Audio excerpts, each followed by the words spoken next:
አንድ ዲያቆን ነበረ፣ ሚስት ነበረችው። ቃል ኪዳን ገብተው በጾም ወቅት እንግዲህ እንዲህ አይነት ግብረ ስጋ አናረግም ብለው ገቡ።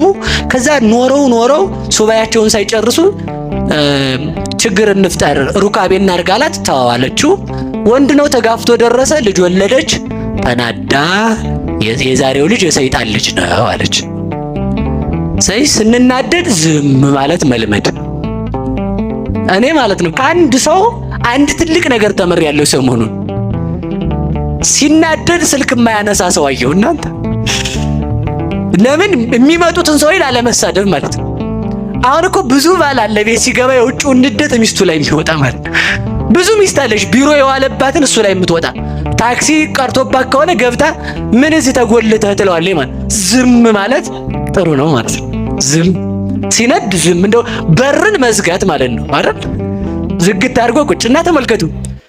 ሲነዳት እንዲህ አለች፣ ሰይጣን መጥቶ ልጄን ስጭኝ አለ። ምንን ስጭኝ? በሞቴ ንገሩኝ።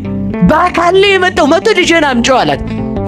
ከዛ እያለቀሰች ስትኖር ልጇ አድጎ ስታዩት ታለቅሳለች። እና አንድ ቀን እናቴ ሁሉም ልጅ አለሽ እኔን ስታይ የምታለቅሽ ምን ሆነሽ ነው አላት። ዝም ብለህ የእመቤታችንን ውዳሴ እንዳትለይ ተምረህ ድገም፣ እመቤቴ በል አለችው። ማን በል?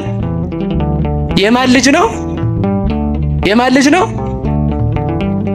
ከዛ ትምህርት ቤት ስታስገባው ደግሞ መምህሩ ደግሞ ልቅሶ ደግሞ እንደገና የሆነ ነገር አለ። እናቴ እኔን ስታይ ልቅሶ፣ መምህሬ እኔን ሲያይ ልቅሶ ምንድነው አለ። የእመቤታችንን ውዳሴ ማርያም ድገም አሉት መምህሩ። ማን ታይቷቸው ሰይጣን ምኑ ነው ምኔ ነው ብሏል፣ ልጅ ነው ብሏል። አንድ ቀን ዲያቆን ሆኖ ከመምህሩ ጋር ቅዳሴ እንደገባ ሰይጣን አይቶ አውጥቶ ይዞት ወረደ። ሲኦል አንጦሮጦስ ማለት ነው። ይዞት ሲወርድ ቄሱ ሰላም ለኩልክሙ እያለ ነበር።